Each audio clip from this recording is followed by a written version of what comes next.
Hey guys, welcome back to Rossoneri TV. I'm Gio and I'm here for the match preview of Juventus against AC Milan. Match that will be played tomorrow, January 25th at 8:45 p.m. Italian time at the Juventus Stadium. It is the match valid for the quarterfinals of the Coppa Italia.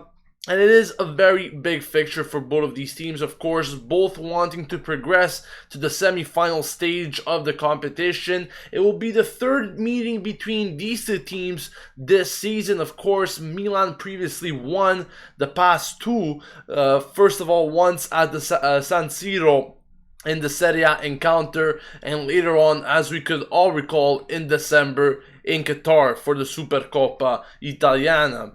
So this is the third encounter between both of these teams. Juventus definitely want to win at least one of them as they are playing at home. Probably the most important out of the three for them at the moment. They want to seek revenge and they're going to be looking right for that tomorrow. Now, in terms of the lineups that we will probably be seeing tomorrow, there will be some changes as far as what you were probably thinking for Milan and Juventus.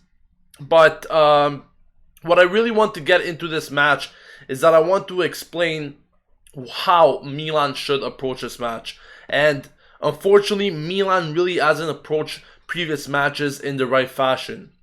What I mean by that is that too many times we've been starting matches with the wrong attitude. I've been repeating it over and over again. But we have seen this against Torino. We have seen this against Napoli on the weekend. And this time around against Juventus, we cannot be making the same mistake again. We need to start off strong. We need to at least keep it tight throughout the game and not give them advantage of a goal or two early on like we did against Napoli. That is exactly the type of thing that we need to avoid against Juventus. They are heavy favorites to win this match. And by giving them such a lead in the early stages of the game would pretty much mean even further disaster for us. At the Juventus Stadium, Juve won 11 out of 11 so far this season, conceding 6 goals only in the process. And that to me is a very frightening statistic for any team that goes to visit the Juventus Stadium. They are, of course, very strong defensively, just as equally offensive. They have a lot of attacking power that could score at any time during the game. I'm pretty sure that Juventus needs no introduction at all when it comes to that. Point being is that if Montella and his men want to remain in this competition and want to progress to the further stages of the Coppa Italia, they need to walk into this match with the right attitude. They cannot afford to make mistakes like we've seen against Napoli or Torino. We need to go there and be sure that we're going to be getting the result. And that, like I said, comes with the right attitude, the right mentality, and will from the players.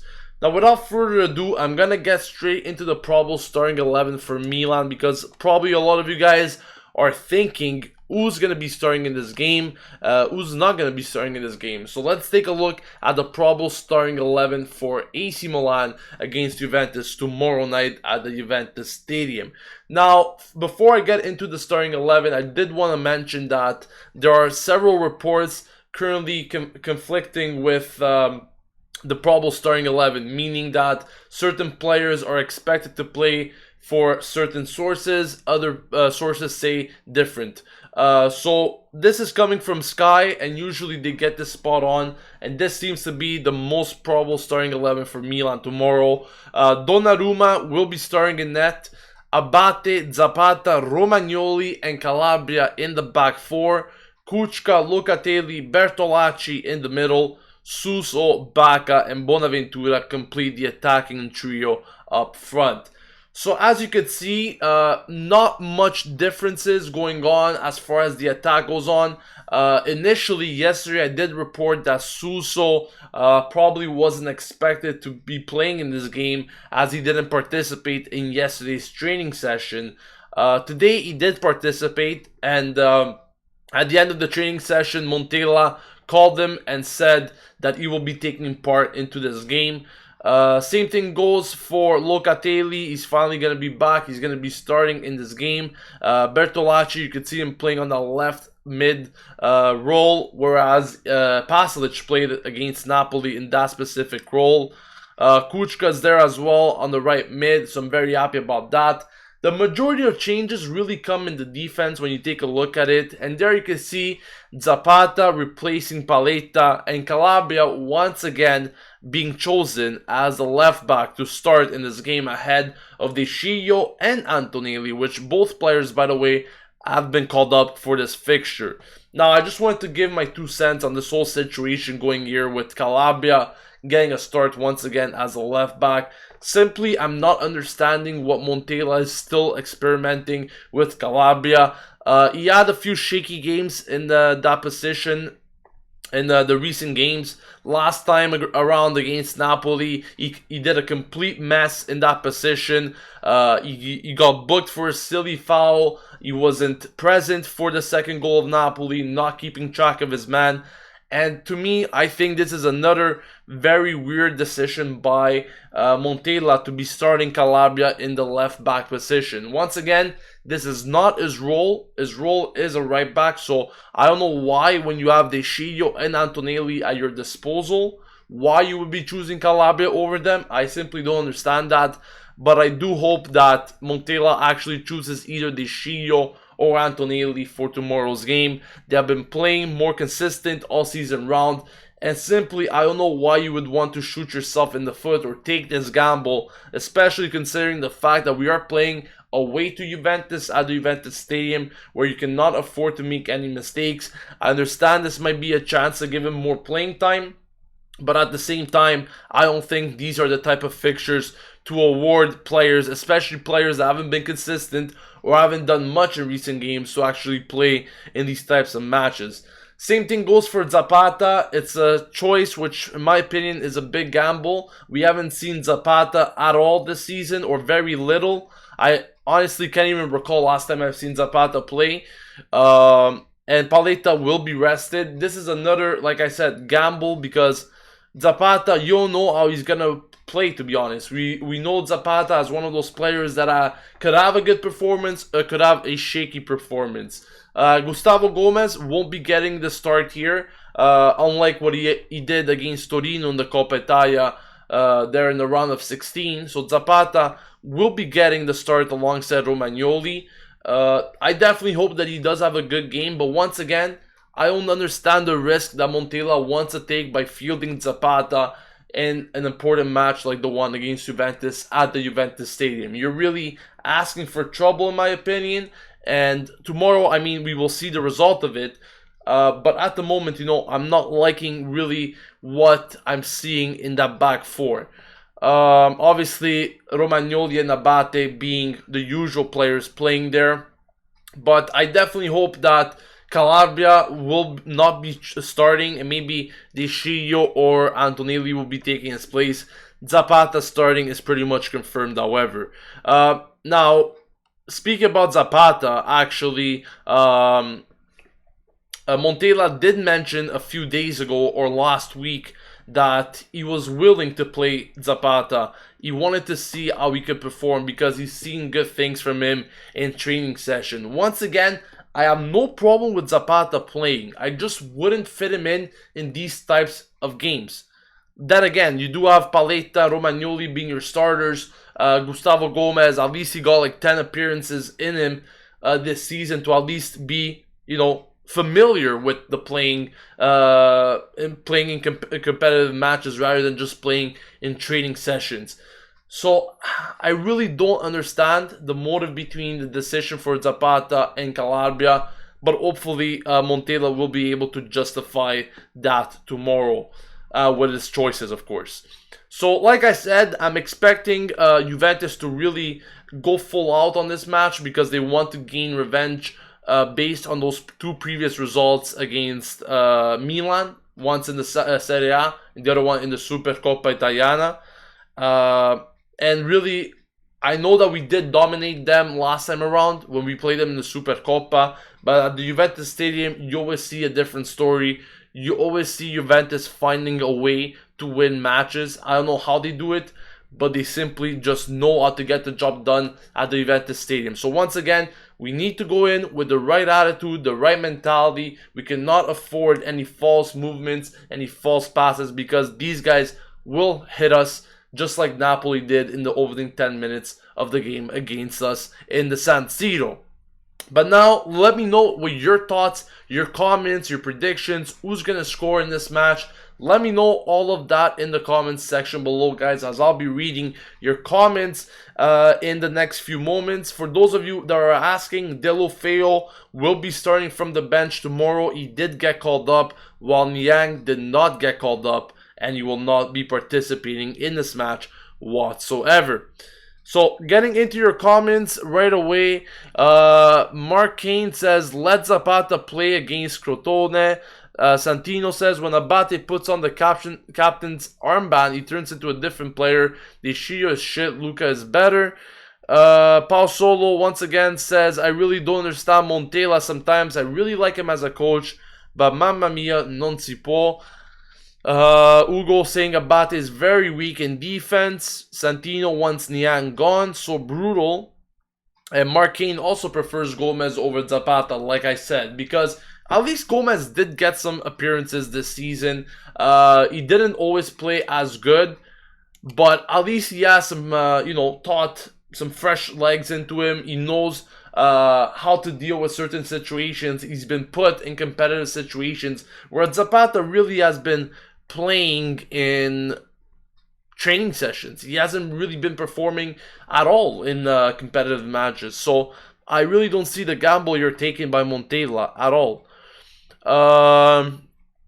Santino says 2-1, the scoreline for him. To be honest, he doesn't feel confident. That's what he just said. Moving on, Cameron says Paletta should not be rested in a knockout game. He is our most informed player at the moment. Zapata and Calabria are too much of a risk in my opinion. Mark also says with Zapata in defense, Juve will score 2 goals in the first half. Hugo doesn't believe that Abate really covers the right part of the pitch. He is always attacking.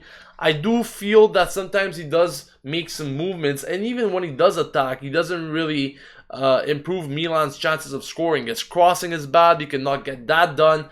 Defensively, he could get the job done, but sometimes he tends to really pick out of position. So once again, Abate, not really the option that I would go on for the long term. But for now, I guess when he has the captain armband, he is starting to show some signs, but still not the type of player that will win you something in the future, in my opinion. Arshia says, as we saw against Napoli, we're capable of playing on par with good teams, but we need to really start right, and we should be fine. The margin for making mistakes is very little, and it is very little. I mean, against Juventus in the Supercoppa, they really were on top of us for the first 30 minutes, but besides that, I think we should have won that game in the 90 minutes. We did completely dominate them for 60 minutes there, and we should have scored a couple there in the second half. As usual, we are a second half team, unfortunately. I would like us to have consistency throughout the whole game, but unfortunately, Milan is not at that level just yet, and we will have some mental lapses, which unfortunately we cannot continue and risk against these top teams because they will hurt us. We need full concentration for the full entirety of the game, and I definitely hope that that's the case tomorrow. Santino says, why was Honda tipped to start if Suso didn't play instead of Deulofeu? Honda was tipped to start yesterday, and that's because Suso wasn't part of the training session. But today, Suso did take part in the training session, and after that, Montella pretty much gave him the go-ahead to start and be called up for this game. Moving on, why isn't Lapadula starting over Bacca? I mean, Lapadula helps to create chances and gives is 100%. On the other side, Bacca just does nothing. He needs someone to pass him. I think that, right now there is still an ongoing clash between both Bacca and Lapadula to see who starts tomorrow. Like I said, this is the probable starting 11 from what I've shown you, but I really don't think that Montella will be going with Lapadula. Like I said, he still has this decision to make. He's not quite sure whether Bacca and Lapadula will start, but at the moment it really seems like Bacca will be given another chance against Juventus.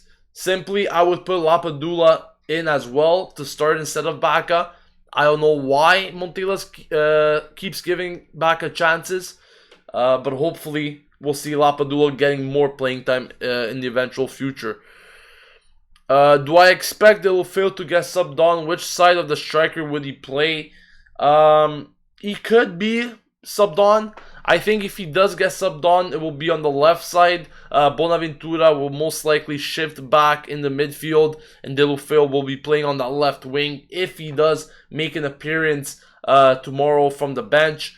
I think it's still a bit premature for him to make an appearance for Milan. Like I said, his first training session took place only yesterday, and I think that he still needs to familiarize himself with the team. At the same time, Montella might want to throw in a wild card. Juventus doesn't really know what to expect from Deulofeu. They know the rest of the Milan players, mostly how they play, Suso, Bonaventura in specific, but maybe, you know, Montella might want to throw in Deulofeu just to play that wild card tomorrow. Bashar says, call me an idiot, but I want us to win the Coppa Italia for the badge on the shirt. It's always nice to have an extra badge on the shirt. Why not? Is Niang gone? Not yet. He's not gone, but he won't be playing in this match. Jamie says, at least when we lose, we always seem to at least perform well, like against Napoli. Why isn't he starting Paletta?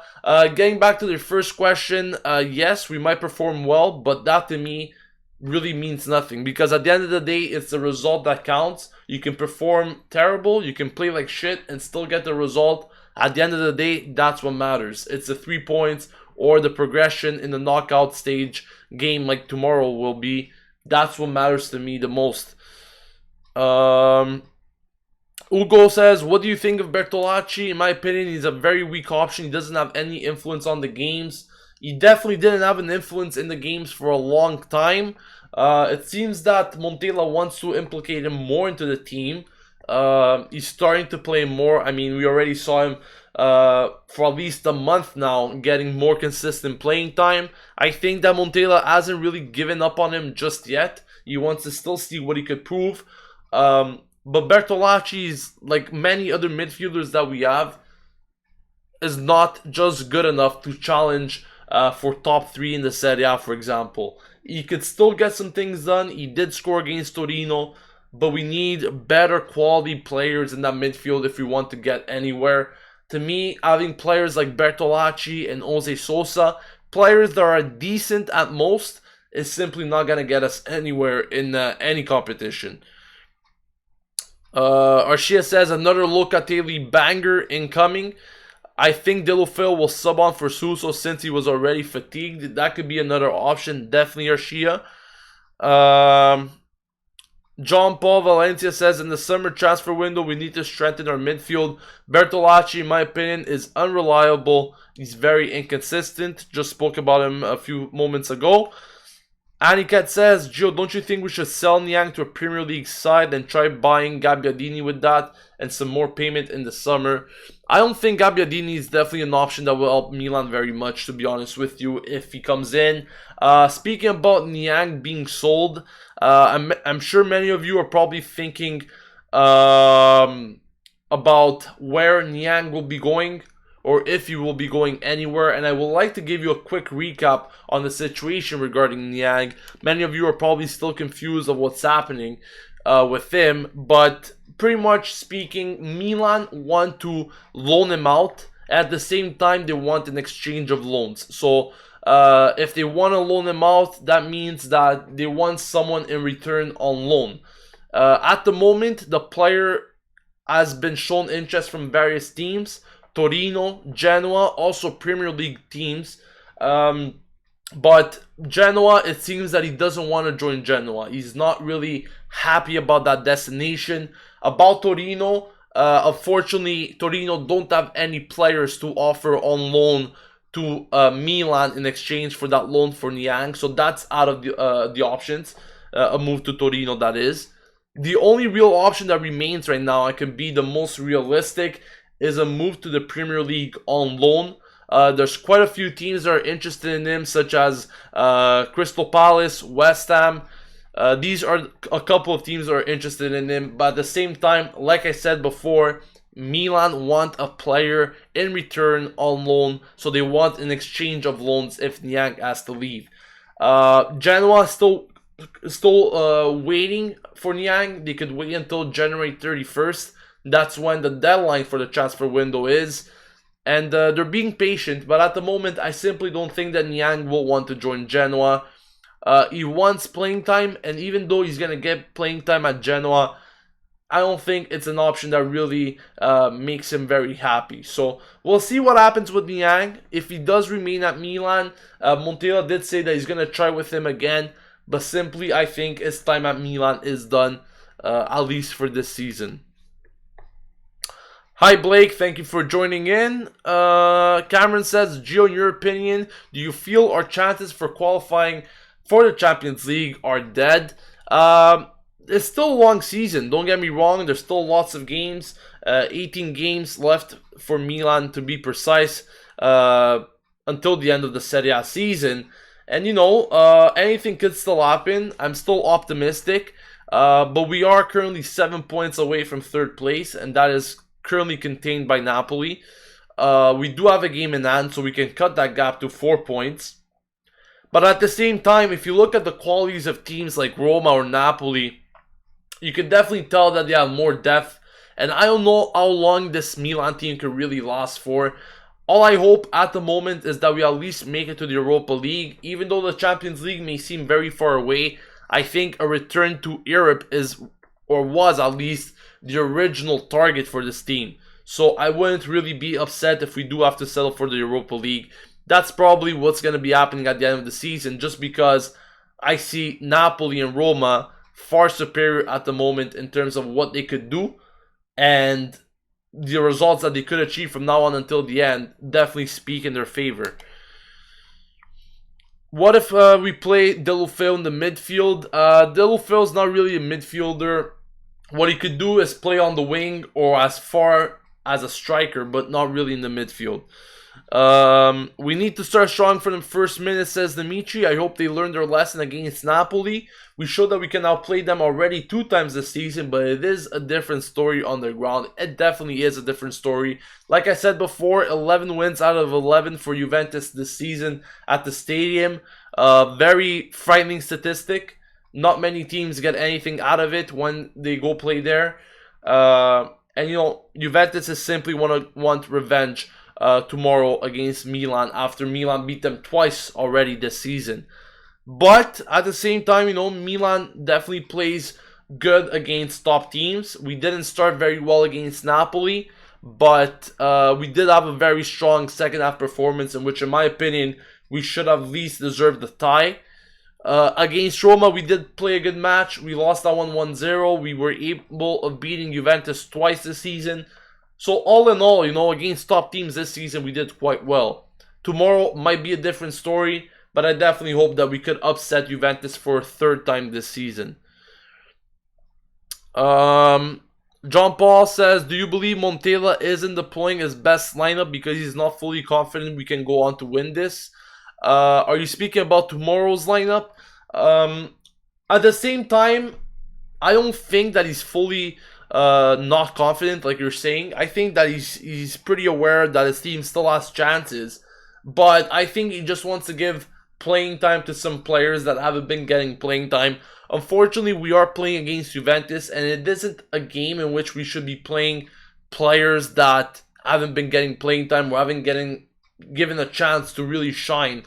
I still think that we should deploy our best lineup, and that is playing guys like Antonelli or Paletta in this type of game. But whoever does play tomorrow, I do hope that they come into this game with the right mentality. They know what they need to do in order to fight and win this game at all costs. So whoever plays in the end, really, I hope that they have a good performance. Unfortunately, we are not the coach. We cannot make the final decision on who Montella chooses. But I hope that whoever does play fully realizes that we cannot play like we did against Napoli in that first half. And we need much more, just like we did in that second half against Napoli. Christy doesn't believe that our chances are very good. He says that our chances for winning are almost zero looking our formation. Deulofeu is not going to be starting this game. Harsh, Green Valley. Moving on. Monarch says that the Chinese canceled trying to sign Bade. This was something that was pretty much already established at the beginning of the month.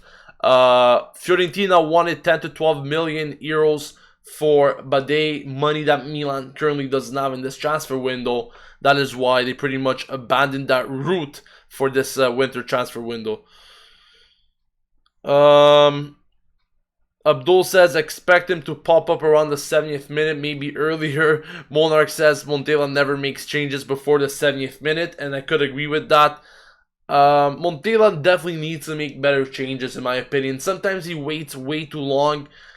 Gives guys like Lapadula 10, max 15 minutes to shine. And to me, that's just simply not enough for a guy like him. Even though he could have a positive impact out of nowhere, he could score goals out of nowhere, I simply think that he's not giving him enough playing time to make a real impact on the team. Abdul says, Gio, if we sell Niang this week, do you think we can use the money to try a cheeky bid for Bade? Negotiations with Fiorentina will be difficult, but still possible. Well, first of all, I'm going to tell you right away, if Niang leaves by the end of the week, he simply won't be sold. Milan are not going to be selling Niang in this transfer window. I can almost guarantee you that. 95%. If he does leave, it will be on loan. So yeah, pretty much a sale is almost impossible given the little time that we have until the end of the transfer window. And I'm telling you now, I'm 95% confident that Niang won't be sold. If it is, it's going to be a loan swap and that's it. Maybe one more question before I sign off.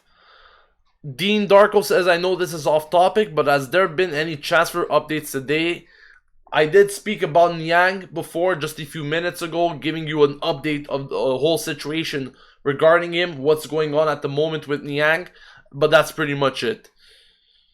Dimitri says, imagine what a bomb would be if Deulofeu gets a winning goal for Milan. What a story could it be? It definitely could. Imagine winning at the Juventus Stadium, adding them their first loss of the season at the Juventus Stadium with a Deulofeu goal. That'll be pretty interesting. Christy says, same thing. Let's hope Deulofeu will get some minutes. I definitely will be interested to see Deulofeu getting some playing minutes tomorrow. I hope that Montella will throw him on the pitch at some time in that second half. But even if he does play, I don't think he'll be giving him much time. Obviously, that all depends whether Bonaventura or Suso are fatigued and they cannot proceed with the game. Then maybe Deulofeu could get a better chance to get more playing minutes. But I really don't see him playing much tomorrow. We could draw tomorrow, says Aniket. Yes, but that will mean extra time and penalties. Of course, these are one-leg games, and there needs to be a winner. So if it ends in a draw, the game will go on to extra time and possibly penalties.